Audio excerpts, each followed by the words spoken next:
జై దుర్గా భవాని. ఈరోజు అమ్మవారి సందేశం ఏంటి అంటే, నీకు ఈరోజు ఎంతో అదృష్టం ఉంది కాబట్టే ఇది వినగలుగుతున్నావు. నీ మనసులో ఉన్న కోరిక సరిగ్గా 5 రోజుల్లో తీరుతుంది. నిర్లక్ష్యం మాని ఈ దుర్గమ్మ చెప్పే వాక్కును ఇప్పుడే ఈ క్షణమే విను. అన్నిటినీ మారుస్తాను. నీ మనసులో ఉన్న ప్రతి కోరికను తీర్చే బాధ్యత ఒక తల్లిగా నాదే కదా. మరి ఎందుకు కంగారు? విను. నీకోసమే కదా ఈ వాక్కును తీసుకువచ్చాను. వింటే నీ మనసు పులకించేలా శుభవార్త అనేది అందించబోతున్నాను. నా ఆశీర్వాదం నిన్ను తాకిందమ్మా. ఈ శక్తి స్వరూపిణి అయిన దుర్గమ్మ నా శక్తినంతా ధారపోసి ఆశీర్వదించాను. ఇక ఎలాంటి చెడు అనేది నిన్ను అంటదు, ముట్టదు. శత్రువులు నిన్ను హింసిస్తున్నారు కదా, నీ మంచితనం అనేది ఆసరాగా చూసుకొని నీ సాయం పొందేవారే ఈరోజు నిన్ను దూరం పెట్టారు. వెన్నుపోటు పొడుస్తున్నారు. నిన్ను పైకి రానివ్వకుండా తొక్కేస్తున్నారు. నువ్వు ఎదుగుతున్న ప్రతిసారి కూడా వెనక నుంచి లాగుతున్నారు. వాళ్ళ నుంచి నిన్ను నువ్వు కాపాడుకుంటూ ఉన్నావు కదా. ఈ కష్టాలన్నీ కూడా నీకు పరీక్షలు మాత్రమే. ఎప్పుడైతే నువ్వు ఈ దుర్గమ్మను నమ్మావో అప్పుడే నీ కష్టాలు తీరాయి. ఇక దేనికి కూడా భయపడాల్సిన అవసరం లేదు.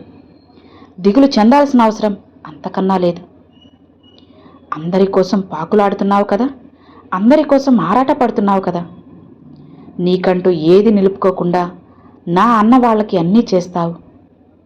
కానీ ఈరోజు వాళ్లే నిన్ను పట్టించుకోవడం లేదు కదమ్మా.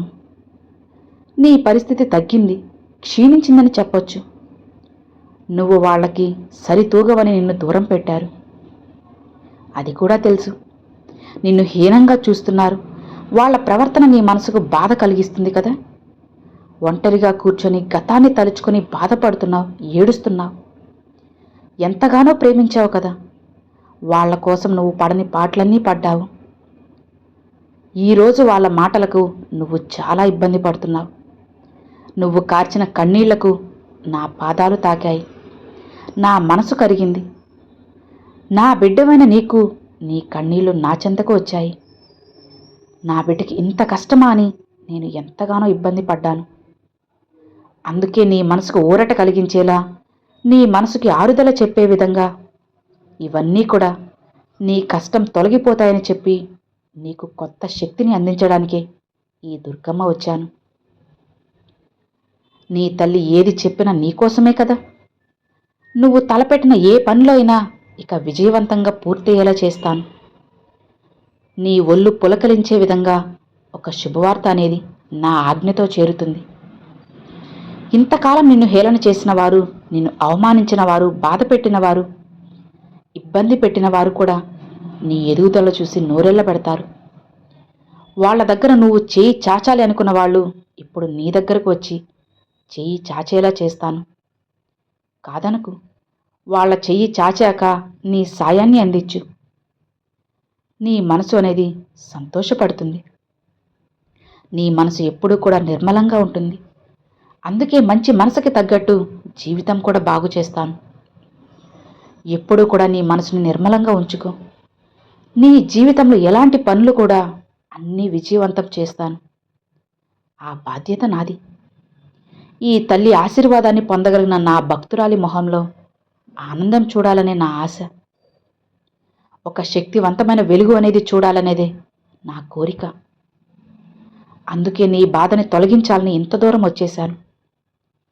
ఇక ఈ శక్తి స్వరూపిణి నీకు తోడు ఉండగా నీకు తిరుగుంటుందా చెప్పు? నీకు అండగా ఉండి అపజయాలను నిన్ను అంటవమ్మా. భయాలు బాధించవు. ఇక బాధపడకు. నీ దారిలో అన్నీ కూడా నీకు మంచి శకునాలే ఉంటాయి. నీ జీవితంలో ఆనందాలు వికసిస్తాయి. నా ఆశీర్వాదం నీ జీవితానికి గొప్ప వెలుగు కాబోతుంది. ఇక ఇది నువ్వు విన్ని చూడగలుగుతున్నావంటే అంతా కూడా ఈ దుర్గమ్మ ఆశీర్వాదమే. నువ్వు అదృష్టవంతురానివి. నా ఆజ్ఞతోనే ఇది జరిగింది. ఈ తల్లి నేను అందిస్తున్న ఆశీర్వాదం ఆనందంగా అందుకో. నేను నీకు అండ ఉండగా దేనికి నీకు కొదవ ఉండదు. ఈ దుర్గమ్మ శక్తి అనేది నీకు ఎప్పుడూ తోడుంటుంది. అవునమ్మా. నీకు అర్థం కావడం లేదా?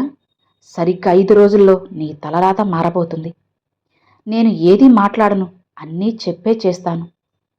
ఎన్నో కష్టాలు పడుతున్న నీకు, బాధలు అనిపిస్తున్న నీకు మనశ్శాంతి లేకుండా ఉన్నావు కదా. ఒకరు మారాలు అని ఎదురు చూస్తూ ఉన్నావు కదా. అలా చూసి చూసి అలసిపోయావు. ఇక నీ కష్టాలు తీరాయి. సరిగ్గా 5 రోజుల్లో నీ కోరిక తీరడమే కాదు, భవిష్యత్తు మారబోతుంది. ఒకరి గురించి ఆలోచించి నీ ఆరోగ్యాన్ని పాడు చేసుకోకు. మనసంతా కూడా నీకు ఒక రకమైన గందరగోళ స్థితిలో ఉన్నావు. నీ యొక్క రోజులనేవి దినదిన గండాలుగా మారాయి. 100 ఏళ్ల ఆయుషులా నువ్వు గడుపుతున్నావు. ఇక ఆ కాలం గడిచిపోయింది. ఇక రాబోయేది సంతోషకాలం, అదృష్టకాలం. నీ ప్రశ్నలన్నిటికీ కూడా నేను ఒక్కొక్క దానిగా సమాధానం చెబుతాను. కాబట్టి సందేహం అనేదే వద్దమ్మా. నీకు ఈ దుర్గమ్మ ఉంది కదా, అనుగ్రహించాను కదా, ఖచ్చితంగా జీవితం బాగుంటుంది. ఇక ఎలాంటి ఆందోళన, ఆలోచన అస్సలు పెట్టుకోకు. నువ్వు కొన్ని విషయాలు గుర్తుపెట్టుకోవాలి. కష్టాలు వచ్చినప్పుడు కాలాన్ని తిట్టకు. నాకే ఎందుకు ఇలా అవుతుంది అని ఒక్క మాట గుర్తుపెట్టుకో. నాకే ఎందుకు ఇలా అవుతుంది అనే మాట పక్కన పెట్టి, కాలం ఖచ్చితంగా నాకు మంచి చేస్తుంది అని నమ్మకంతో ఉండు.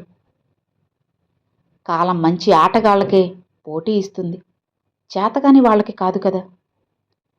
అందుకే నిన్ను ఆడి చూసి గెలవమని, నీ జీవితం గొప్పగా మార్చుకోమని నీకు ఈ కష్టాలు ఇచ్చింది అని తెలుసుకో. ఇక కోపంలో నువ్వు మాటలనేటివి అస్సలు రానివ్వకు.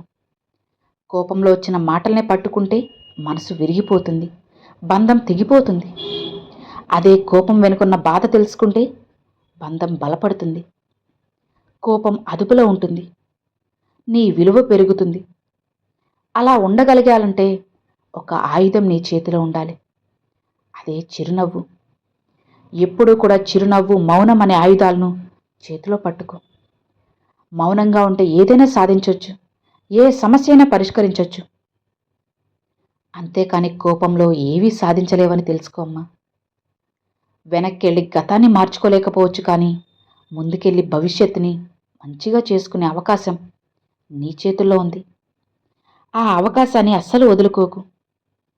కాబట్టి భవిష్యత్తు ఎలా ఉండాలి అనేది నీ చేతుల్లోనే ఉంది.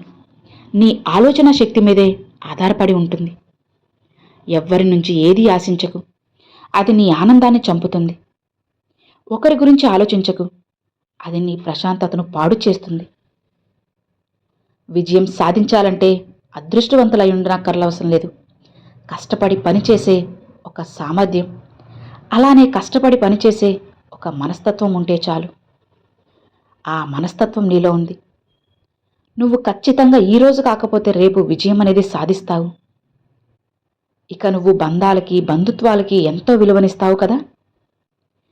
ఈ రోజుల్లో బంధాలు, బంధుత్వాలు అంటే ఏమీ ఉండవమ్మా. అవసరం ఉన్నవాడు వాడుకుంటూ ఉంటాడు, లేకపోతే దూరం పెడతారు. కేవలం ఒకరితో ఒకరికి అవసరం మాత్రమే. అదే నటించేలా చేస్తుంది. కానీ నువ్వు మాత్రం బంధాలకు విలువనిస్తూ మోసపోతున్నావు. ఎవరు ఎలాంటి వాళ్ళు, ఏ సమయంలో ఎలా ఉండాలి అని తెలుసుకుని నడుచుకో. మనసుల్లో కత్తులు దాచుకొని మాటల్లో పువ్వులు రాల్చే మనుషులు చాలామంది ఉన్నారు, జాగ్రత్త. రేపటిపై ఆశ లేకపోతే ఎలా చెప్పు? రేపటి గురించి ఆలోచించి ఆశపడు. ఇప్పుడు నిరాశ చెందినా రేపు బాగుంటుంది అని ఆనందపడు.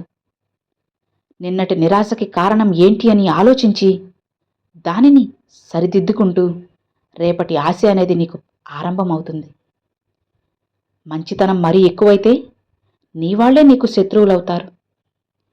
కాబట్టి ఎప్పుడూ కూడా సందర్భాన్ని బట్టి ఎలా ఉండాలి అనేది ఖచ్చితంగా నువ్వు తెలుసుకోవాలమ్మా. అప్పుడే జీవితం బాగుంటుంది. గెలిచినవాడు ఈ లోకంలో ఏం చెప్పినా వింటారు, ఓడిన వాళ్ళు భగవద్గీత చెప్పినా చెత్తగానే అనిపిస్తుంది.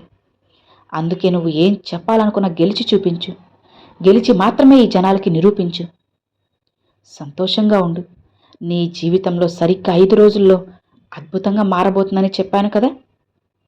ఈ తల్లి ఆశీర్వాదం నీకు ఉన్నంత వరకు ఏ దిగులు ఉండదు. నిశ్చింతగా, ప్రశాంతంగా ఉండు అని అమ్మవారు ఈరోజు ఈ సందేశాన్ని అయితే తీసుకొచ్చారండి. మరి ఈరోజు దుర్గమ్మ పంపిన ఈ సందేశం మీ అందరికీ నచ్చింది అని అనుకుంటున్నాను. నచ్చితే తప్పకుండా కామెంట్ సెక్షన్లో జై దుర్గాభవాని అయితే షేర్ చేయండి. ఈ వీడియో నచ్చితే లైక్ చేయండి. మరికొంతమంది అమ్మవారి భక్తులకు షేర్ చేయండి. ఫస్ట్ టైం మన ఛానల్ చూసేవాళ్ళు సబ్స్క్రైబ్ చేసి సపోర్ట్ చేయండి ఫ్రెండ్స్. Thanks for watching. జై దుర్గా భవాని.